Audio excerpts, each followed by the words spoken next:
Canta um pouquinho pra mim, por favor, só um pouquinho, aí. Mion, acho que muito se fala, eu ouço falar bastante, que os VJs ou o pessoal da MTV foram os primeiros tipos de influenciadores, né? Então, primeiro eu queria saber se você concorda com essa afirmação e como é que você vê esse universo que cresceu tanto para hoje em dia? Em parte, assim, pela questão de falar diretamente ao jovem, e no Brasil eu acho que a gente poderia ter uma parcela de responsabilidade e até essa sua afirmação ser, de certa forma, minimamente verídica, mas o influenciar pessoas existe desde o momento que alguém subiu no palco e tomou um microfone. Desde que eu consigo imaginar desde a época dos Homens da Caverna, quando um subiu numa plataforma maior e começou a falar para os outros. E aí os homens começaram a se aglomerar, juntar e agir em um objetivo comum. Quando você tem muita gente agindo em um objetivo comum, é porque alguém deu esse start, né? Alguém influenciou. Então, eu acho que é da natureza do ser humano. Então, seria muita pretensão falar que nós fomos os primeiros, né? Ainda mais quando a gente fala de uma cultura pop tão forte no mundo, né? Vem dos seus discos aí atrás, desde a época dos Beatles, desde a época de gente que influenciou diretamente comportamento, cabelo, roupa, forma de falar. Então, seria muita prepotência, né, eu concordar com essa afirmação, apesar de me sentir extremamente lisonjeado, e aí separar uma pequena parcela de responsabilidade nossa no momento que a gente estava na TV focado para falar exclusivamente para o jovem no Brasil, porque a gente tinha muita influência vindo do exterior. Foi talvez a primeira movimentação assim de pessoas que foram recrutadas unicamente pela sua personalidade, não pela sua aparência, não porque encaixavam. Eu gosto de falar, na verdade, que os VJs foram os primeiros YouTubers, e principalmente o Piores Clipes do Mundo. O Piores Clipes do Mundo foi um YouTube antes do YouTube existir, que era uma câmera, um moleque, um nada no cenário, era um fundo verde, e a gente fazia questão de botar fotos completamente aleatórias no fundo, quanto mais tosco, melhor. E aí sim, esse molde, essa linguagem, eu acho que a gente foi meio que visionário ali no Piores Clipes do Mundo, no sentido de dar voz para um moleque falar o que ele quer, como se ele estivesse no quarto dele, que é o que os youtubers fazem, sem se preocupar com nada nem com ninguém. E eu concordo que mesmo naquela época, o Piores Clipes ele teve um tratamento diferente ou diferenciado no sentido da liberdade. Depois a gente segura qualquer bronca que vier. Então, eu confesso que eu tive essa liberdade e isso é muito característico dos youtubers. A Fazenda deu uma grande audiência e sucesso comercial essa edição. E não só, né? Alguns reality shows eles também bombaram. E, recentemente, a dinâmica de trazer celebridades ou influenciadores que já era da Fazenda também foi para outros realities, como o Aprendiz, o BBB.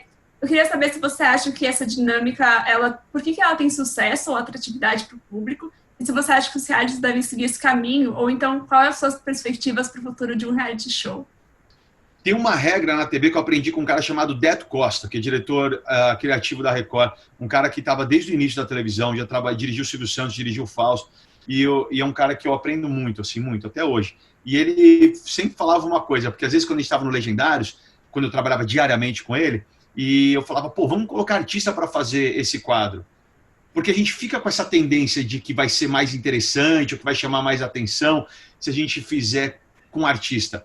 E ele falou, podemos fazer, mas saiba de uma coisa, depois que você coloca artista, você nunca mais consegue voltar. E isso é uma verdade, porque gera reações no público completamente diferentes. Então, eu vou te dar um exemplo de um quadro que a gente fazia que chamava Legendários na Sua Casa, um formato que a gente comprou para o Legendários, onde a gente levava o programa inteiro para dentro da casa de uma pessoa. Era uma parada muito maluca. Até que a gente fez o primeiro especial de fim de ano, não lembro o que era, um especial. Poxa, vamos na casa... Eu nem lembro quem foi a primeira casa que a gente foi de artista, mas foi a casa de algum artista. Vamos fazer para comemorar. Nunca mais conseguimos voltar para a casa do popular, da pessoa, do telespectador. Porque daí já começa a virar outra história. Aí você perde algumas coisas, mas ganha outras. Então, daí eu posso abrir o armário do fulano, eu posso estar dentro da casa, ninguém nunca viu a casa dele, vai ser muito legal, vamos lá, isso vai gerar curiosidade. Então, não é uma regra, mas você tem que saber onde cada você tem que entender o que cada reality show necessita. Então, por exemplo, eu vejo a movimentação do BBB agora e deu muito certo por causa do último ano. Eles fizeram um mix, né, de celebridades com anônimos. É super ousado. O caso dos artistas fez isso muito tempo atrás, né? É muito diferente, realmente, um programa dessa proporção. Então, a Fazenda já fez com anônimos e não deu muito certo. Então, não existe uma regra, né? Eu não posso chegar aqui e falar assim, tem que ser feito assim. Tem que ser experimentado. E o que der certo, continua. Tem que perpetuar o que dá certo. Mas fato é que tudo tem seu charme, tanto para anônimos quanto para celebridades. Você sempre enxergou esse potencial nas redes sociais, né? Desde da MTV, nesse programa do Descarga, e você ganhou VMP de melhor Twitter em 2009, que o Twitter estava começando no Brasil, né? Enfim, trouxe muita dinâmica. O TikTok esse ano está começando a bombar, né? Começou a bombar esse ano e você já levou para Fazenda. Da onde vem essa... Quando você começou a sentir esse tato de que as redes sociais deviam ser complementares?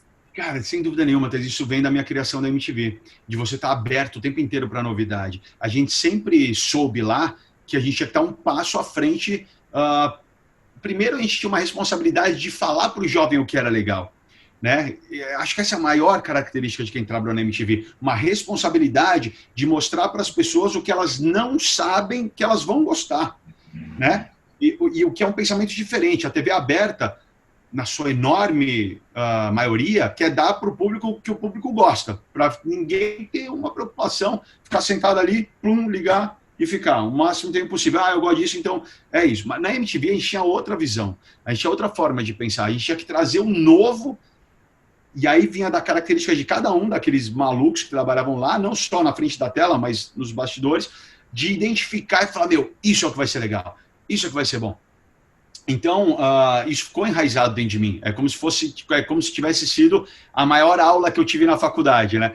Então, no momento que começaram as redes sociais, e eu percebi que era uma coisa que os jovens estavam sentindo um espaço onde eles se sentiam confortáveis pela autonomia, pela originalidade, pela liberdade, na mesma hora eu entrei. Então, eu realmente estava no início de todas as redes sociais. E instintivamente, hoje eu falo, né? Parece que eu tenho uma teoria para falar, né? Mas instintivamente, na época do Descarga, eu tinha o maior blog do Brasil. Numa época que as redes sociais engatinhavam, o que pegava realmente eram blogs. Eu fazia o programa com o meu blog aberto, num laptop, e ia respondendo, comentando e gerando conteúdo de acordo com o que as pessoas que estavam ali queriam. Falavam, comentavam, ou simplesmente eu usava para questionar. Ou seja, isso nunca ninguém me falou. Ninguém chegou para mim e falou assim, vai nessa que vai dar certo, tem que juntar, como eu falo hoje, né? Que eu falei, hoje parece que eu tenho uma teoria. Não, hoje, com os anos, ela foi se desenvolvendo, mas ela começou de forma muito instintiva ali, de realmente conseguir botar as pessoas que estavam ativas num lugar diferenciado de importância. E o Descarga era feito assim, de uma forma... como eu falei, instintiva, que ninguém me falou que era. Então, da onde vem? Cara, eu acho que vem de uma somatória de anos dedicados à arte, à comunicação, sagacidade, inquietude. Graças a Deus deu certo. Eu acredito muito nisso, de trabalhar no 360. Estar presente em tudo, o tempo inteiro, fazer uma coisa uniforme, que a pessoa possa consumir de um jeito que faça sentido para ela, sabe? Tem muitas empresas grandes que fazem isso. E, obviamente, né, resguardadas as devidas proporções, mas servem de inspiração. Você pega, por exemplo, o universo Marvel, né, da Disney, hoje da Disney. Cara, você vai no cinema, daí você tem o spin-off na TV, daí você tem o boneco para comprar, daí você tem um site que é atualizado com imagens exclusivas, bastidores, tem as redes, sabe? Você consome o negócio no 360, assim, ele está presente em tudo. Para quem gosta, a pessoa que gosta se sente diretamente alimentada 24 horas por dia, 12 meses por ano. Eu busco fazer isso com as limitações que a gente tem no nosso país, de investimento, de entretenimento e tudo mais, só que como inspiração serve bastante.